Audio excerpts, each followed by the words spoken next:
H D Kumaraswamy ಅವರ ವಿರುದ್ಧ ಮಾತನಾಡಿರುವಂತಹ ಕರಿಯ ಎಂಬ ಒಂದು ಮಾತನ್ನು ಇಡೀ ನಮ್ಮ ಜಿಲ್ಲಾ ಒಕ್ಕಲಿಗರ ಸಂಘ ಹಾಗೂ ರಾಜ್ಯ ಒಕ್ಕಲಿಗರ ಸಂಘ ಖಂಡಿಸ್ತಾ ಇದ್ದೀವಿ.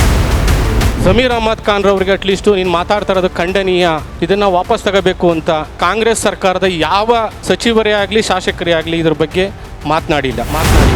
ಒಬ್ಬ ಮುಸ್ಲಿಂ ವ್ಯಕ್ತಿ ಇವತ್ತು ಅಲ್ಲಿ ನಿಂತ್ಕೊಂಡು ಇವತ್ತು ಏನು ಹೇಳ್ತಾರೆ ಅಂತ ಅಂದರೆ, ಒಂದೊಂದು ರೂಪಾಯಿನೂ ಹಾಕಿ ಇವತ್ತು ದೇವೇಗೌಡರ ಕುಟುಂಬನ, ಎಚ್ ಡಿ ಕುಮಾರಸ್ವಾಮಿ ಅವ್ರ ಕುಟುಂಬನ ನಾವು ಕುಂಟ್ಕೊಳ್ತೀವಿ ಅಂತ ಒಂದು ಮಾತನ್ನು ಹೇಳ್ತಾರೆ.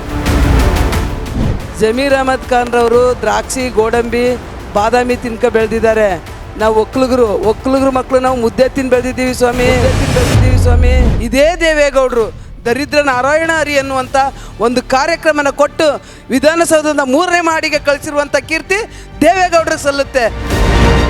ಈ ಮಾತನ್ನು ಈ ಕೂಡಲೇ ಎಚ್ಚೆತ್ತು ವಾಪಸ್ ತಗೊಂಡು ಇಡೀ ಸಮುದಾಯನ, ಇಡೀ ರಾಜ್ಯನ ನೀವು ಕ್ಷಮೆ ಕೇಳಬೇಕಾಗುತ್ತೆ. ಇಂಥ ಒಬ್ಬ ಸಚಿವ ನಿಮ್ಮ ಸರ್ಕಾರದಲ್ಲಿ ಇರಬೇಕಾ?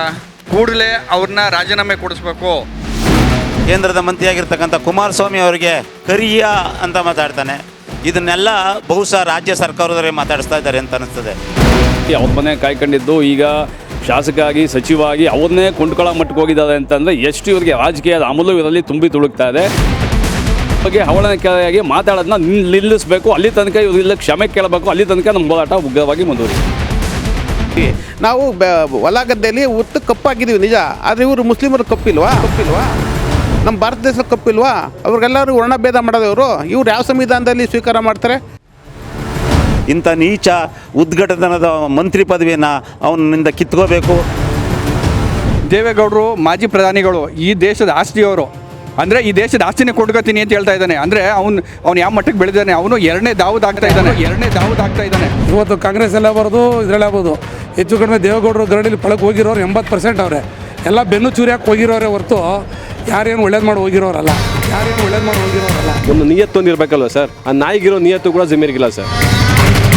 ನಾವು ನಾಯಿಗೆ ಏನಾರು ಓಡಿಸಿರೋ ಜಮೀರ್ಗೆ, ನಾಯಿಗೆ ಅವಮಾನ ಸೀರಿಯಸ್ ಆಗಿ. ಅದಕ್ಕಿಂತ ಕೀಳು ಜಮೀರ್ ಅವರು. ಅವನೇನಾರ ಇದೇ ರೀತಿ ಹೇಳಿಕೆ ಕೊಡ್ತಾರೆ ಸರ್. ಮುಂದೆ ಬರೀ ಕಪ್ ಮೆಸಿಲ್ಲ ಚಪ್ಪಲಿ ನೋಡಿಬೇಕಾದ್ರೆ ಸರ್ ಅವ್ನಿಗೆ, ಜಮೀರ್ ಅಹ್ಮದ್ಗೆ. ಜಮೀರ್ ಅವರೇ ಬಸ್ ಓಡಿಸ್ಕೊಂಡು ಕುಮಾರಣ್ಣವ್ರು ಕರ್ಕೊಂಡು ಹೋದ್ರಲ್ಲ, ಅವತ್ತು ಕುಮಾರಣ್ಣವ್ರ ಕಲರ್ ಗೊತ್ತಿರ್ಲಿಲ್ವಾ? ನಿಮಗೆ ಸಂಸ್ಕಾರ ಇದೆಯಾ? ಮಾತಾಡುವಂಥ ನಿಮ್ಮ ದೇವರಿದಾರಲ್ಲ ಸ್ಟೋನ್, ಅದು ಯಾವ ಕಲರ್ ಇದೆ?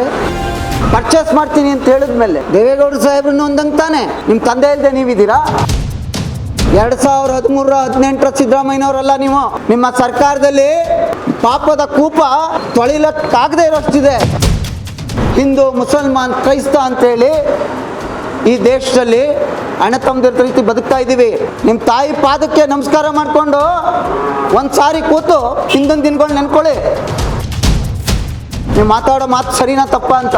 ಈ ಮಾತನ್ನ ನೀವು ವಾಪಸ್ ತಗೊಳ್ಳದೇ ಇದ್ರೆ ನೀವು ಎಲ್ಲೆಲ್ಲಿ ಬರ್ತೀರಿ? ಈ ಭಾಗದಲ್ಲಿ ನಿಮ್ಮ ವಿರುದ್ಧ ಕಪ್ಪು ಬಾವುಟವನ್ನ ಅನಿವಾರ್ಯವಾಗಿ ತೋರಿಸ್ಬೇಕಾಗತ್ತೆ.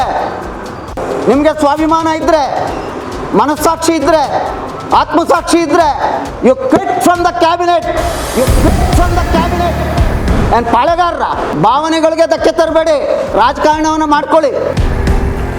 ನಾನು ಕುಮಾರಸ್ವಾಮಿಯವರು ಎಷ್ಟು ಆತ್ಮೀಯ ಇದ್ರು ನಿಮಗೆಲ್ಲ ಗೊತ್ತಿರೋದೇ ವಿಚಾರ. ಆವತ್ತು ಅವ್ರ ಪ್ರೀತಿಯಿಂದ ನನಗೆ ಕುಳ್ಳ ಅಂತ ಇದ್ರು, ನಾನು ಅವ್ರಿಗೆ ಕರಿಯೋಣ ಅಂತ ಇದ್ದೆ. ಹಂಗೂ ಅವ್ರಿಗೇನಾರ ಯಾರಿಗಾರ ನೋವಾಗಿದೆ ಕ್ಷಮೆ ಕೇಳ್ತೀನಿ. ಅದೇನಿದೆ, ತಪ್ಪೇನಿದೆ? ನನ್ನ ಮಾತಿಂದ ಯಾರಿಗಾನ ನೋವಾಗಿದೆ ನಾನು ಕ್ಷಮೆ ಕೇಳ್ತೀನಿ. ನೀವು ನೋವಾದರೆ ನಾನು ಕ್ಷಮೆ ಕೇಳ್ತೀನಲ್ಲ, ಕ್ಷಮೆ ಕೇಳ್ತೀನಿ ಅಂತ ಹೇಳಿದ್ದೀನಿಲ್ಲ. ನಾವು ಈಗ ನಾನು ಏನಂತ, ಈಗ ಯಾರಿಗಾರದಿಂದ ನಾವು ಇವತ್ತೇನು ಹೊಸದಾಗಿರಲಿಲ್ಲ, ಅವತ್ತಿಂದ ಹೇಳ್ಕೊಂಡು ಬರ್ತಾ ಇರೋದು. ಇವತ್ತು ಆ ಹೇಳಿದಿಂದ ಯಾರಿಗಾನ ನೋವಾಗಿದೆ ನಾನು ಕ್ಷಮೆ ಕೇಳ್ತೀನಿ ಅಂತಲೂ ಹೇಳ್ತಾ ಇದ್ದೀನಿಲ್ಲ. ಏನಕ್ಕೆ ಎಫೆಕ್ಟ್ ಬೀಳ್ತದೆ ಅದು? ಇವತ್ತು ಮೊದಲೇ ಬಾರಿ ಏನೂ ಹೇಳಿಲ್ಲ ನಾನು. ಹೇಳಿಲ್ವಾ? ನಾನು ಕುಮಾರಸ್ವಾಮಿ ಆತ್ಮೀಯ ಇರುವಾಗ ಅವ್ರು ನನಗೆ ಕುಳ್ಳ ಅನ್ನೋರು, ನಾನು ಕರಿಯಣ್ಣ ಅನ್ನೋನು. ಈಗ ಆದ್ರಿಂದ ಯಾರನ್ನ JDS ಕಾರ್ಯಕರ್ತರಿಗೆ ನೋವಾಗಿದೆ ಕ್ಷಮೆ ಕೇಳ್ತೀನಿ.